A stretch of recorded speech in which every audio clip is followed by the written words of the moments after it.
Hello friends, আমি অর্পণ। তো আজ ভিডিওটা খুবই ইন্টারেস্টিং একটা ভিডিও হতে চলেছে, তাই কি ভিডিওটা স্কিপ না করে প্রথম থেকে শেষ অবধি দেখতে থাকো বন্ধুরা। তো আজকে মেইনলি দুটো টপিক নিয়ে আমরা আলোচনা করব, ডিসকাস করব।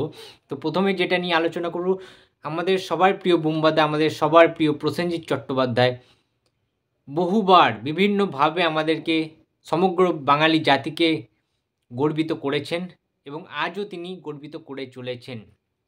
তার কারণ তোমরা সবাই এতক্ষণে জেনে গেছো নিশ্চয়ই যে আমেরিকার চিকাগো শহরে অনুষ্ঠিত বেঙ্গলি ফিল্ম ফেস্টিভ্যালে প্রসেনজিৎ চট্টোপাধ্যায়কে শ্রেষ্ঠ নায়কের পুরস্কারে সম্মানিত করা হয়েছে। শ্রেষ্ঠ নায়কের যে অ্যাওয়ার্ড, তার সার্টিফিকেট দেওয়া হয়েছে।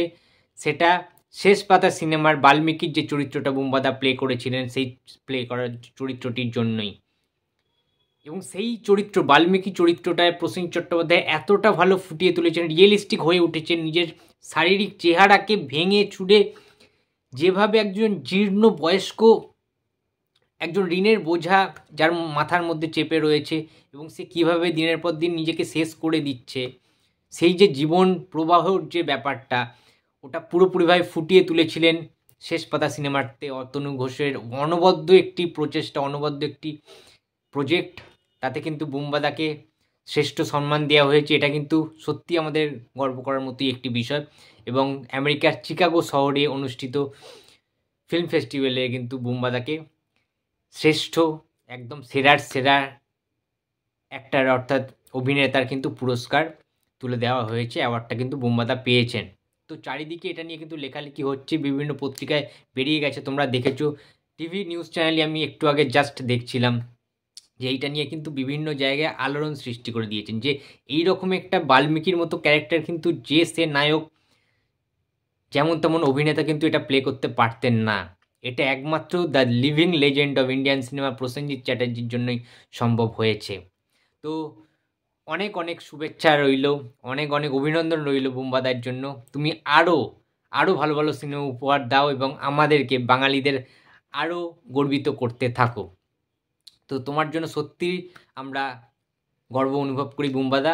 তুমি আরও এগিয়ে যাও, তোমরা আরও ভালো ভালো কাজ দেখার জন্য, তোমরা আরও ভালো ভালো চরিত্র দেখার জন্য ওয়েট করে রয়েছি। তো এবারে সেকেন্ড যে টপিকটা নিয়ে কথা বলবো, প্রসেনজিৎ শৈল আমার একজন খুব প্রিয় সাবস্ক্রাইবার বন্ধু। সে আমাকে ফেসবুক মেসেঞ্জারে SMS করেছে যে ভাই, অনেক ইউটিউব চ্যানেলসে, অনেক সোশ্যাল মিডিয়া হ্যান্ডেলসে দেখতে পাচ্ছি যে অনেক জায়গায় লেখালেখি হচ্ছে, বলা বলি করছে যে আমাদের আসন্ন যে সিনেমা রয়েছে দেবী চৌধুরানী, যে আলটিমেট প্যান ইন্ডিয়া সিনেমা, যেটা সবচেয়ে বিগ বাজেটের, বাংলার সবচেয়ে বড় ছবি দেবী চৌধুরানী, যেটা শুটিং অলরেডি চলছে, সেই সিনেমায় নাকি বুম্বাদার ক্যারেক্টারটা, প্রসেনজিৎ চট্টোপাধ্যায়ের ক্যারেক্টারটা নাকি ছোট ক্যারেক্টার, ছোট চরিত্র, তাকে বেশ কিছুটা একদম কম কিছু সিনসে দেখানো হবে। তো এটা কি সত্যি? তো দেখো, তোমার উদ্দেশ্যে এবং সবার উদ্দেশ্যে আমি একটাই কথা বলবো, এটা সম্পূর্ণ ভুল ইনফরমেশান। প্রসেনজিৎ চট্টোপাধ্যায়ের রোল একেবারেই ছোট নয়। পুরো সিনেমাটা জুড়ে, দেবী চৌধুরানীর সিনেমাটা জুড়ে প্রসেনজিৎ চট্টোপাধ্যায়ের অভিনয়, স্ক্রিন প্লে সবচেয়ে বেশি থাকবে। ইভেন শ্রাবন্তীর থেকেও বেশি থাকতে চলেছে প্রসেনজিৎ চট্টোপাধ্যায়ের স্ক্রিন প্লে। তো বুঝতে পারছো আমি কি বোঝাতে চাইছি। তার কারণ তোমরা যারা যারা বঙ্কিমচন্দ্র চট্টোপাধ্যায়ের উপন্যাস পড়েছো, নোভেল পড়েছো, তোমরা তারা তারা জানো যে দেবী চৌধুরানীর ইতিহাসে বা দেবী চৌধুরানীর জীবনে ভবানী পাঠকের অবদান কতটা রয়েছে, সেটা তোমরা জানো, জেনে গেছো অনেকে। আর যারা যারা জানো না তাদের উদ্দেশ্যেই বলছি যে ভবানী পাঠক ছাড়া দেবী চৌধুরানীর ইতিহাসটা রচনা করা যেত না। সে দেবী চৌধুরানী ওইরকমভাবে হয়ে উঠতে পারতো না। তো যদি ভিডিওটা অনেক বড় হয়ে যাবে, তাই আমি বেশি কিছু বলছি না। সিনেমা দেখার ইন্টারেস্ট যাতে তোমাদের থাকে, নষ্ট যাতে না হয়ে যায়, কোনো রকম স্পয়লার দিতে চাই না। বাট একটাই কথা বলবো, ক্রমশ প্রকাশ্য এবং দেবী চৌধুরানীর সিনেমায় প্রসেনজিতের সর্বাধিক বেশি স্ক্রিন প্লে থাকতে চলেছে। শ্রাবন্তীর সাথে তো প্রচুর স্ক্রিন প্লে থাকতে চলেছে ভবানী পাঠক অর্থাৎ প্রসেনজিৎ চট্টোপাধ্যায়। এবং প্রসেনজিৎ চ্যাটার্জির ক্যারেক্টারটা কিন্তু অন্যতম শ্রেষ্ঠ একটি ক্যারেক্টার দেবী চৌধুরানীর। সুতরাং ছোট চরিত্রের কোনো মানে হয় না এখানে। এবং কম গেস্ট অ্যাপিয়ারেন্সের মতো চরিত্র করার জন্য দেবী চৌধুরানীর মতো একটা প্রজেক্টে প্রসেনজিৎ চট্টোপাধ্যায়কে শুভ্রজিৎ মিত্র কখনোই নেবেন না। এডিটেড মোশন পিকচার্সের তরফ থেকে প্রসেনজিৎ চট্টোপাধ্যায়কে আলাদা করে একটা জায়গায় রাখা হয়েছে। সুতরাং বুঝতেই পারছো যে কী লেভেলের প্রসেনজিতের সিনস থাকবে এবং কী লেভেলের অ্যাকশান বলি, বিভিন্ন সংলাপ, গায়ে গুজবাম্পস দেওয়া কিছু সংলাপ থাকবে প্রসেনজিৎ চট্টোপাধ্যায়ের কণ্ঠে, সেগুলো আমরা শুনতে পাবো, সেগুলো কিন্তু গায়ে কাঁটা দিয়ে উঠবে বন্ধুরা।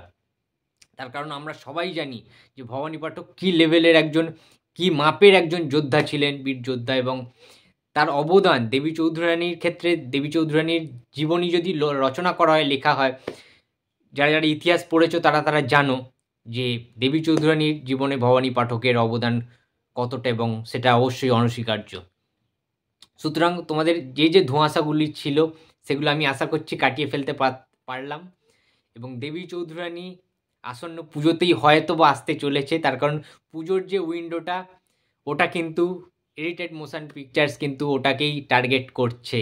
তার কারণ পুজোতে যে কোনো বাংলা ছবি দারুণভাবে সাফল্য অর্জন করে, দারুণ বক্স অফিস কালেকশান দেয়, সাকসেসফুল হয়, এবং আমরা জানি দেবী চৌধুরানীর বক্স অফিস যদি আমরা দেখি পরবর্তীকালে, তাহলে কিন্তু সেটা ম্যাটার করবে অবশ্যই। পুজোর টাইমে ফেস্টিভ্যাল যে মুডটা রয়েছে ওই টাইমে রিলিজ করাটাই বেটার। তার কারণ নাহলে কিন্তু বাজেট রিকভারি করা প্রবলেম হয়ে যাবে যদি অন্যান্য উইন্ডোতে রিলিজ করে। পুজোটা একটা ফ্যাক্ট হয়ে যাবে, যতই ক্লাস আসুক। দেব সৃজিৎ আসছে এদিকে, অনেকেই আসছে পুজোতে। সো দেব সৃজিৎ, এবারে প্রসেনজিৎ চট্টোপাধ্যায় শ্রাবন্তীর এই জুটিটা নতুনভাবে ঐতিহাসিক একটি যুদ্ধের সিনেমা, যেটা কিন্তু আশাটা আমি ভালো বলেই মনে করি। অনেকে একমত হতেও পারে, নাও হতে পারে, বাট আমি মনে করি পুজোটা বুম্বাদার জন্য লাকি একটা সময়। পুজোর সময়টায় বুম্বাদার জন্মদিনও থাকে, বুম্বাদার বার্থডে থাকে, তাই পুজোর ওই উইন্ডোতে বুম্বাদার খুব লাকি একটা সময়, এবং দারুণ সাকসেসফুল হয় যে কোনো সিনেমা। তো বন্ধুরা, এই ছিল আজকের ভিডিও। তো ভিডিওটা যদি ভালো লাগে তো লাইক, কমেন্ট অ্যান্ড শেয়ার করতে ভুলো না। আর যদি চ্যানেল নতুন হয়ে থাকে তো প্লিজ সাবস্ক্রাইব করে দিও। তো দেখা হচ্ছে আর পরের ভিডিওতে। তো টাটা।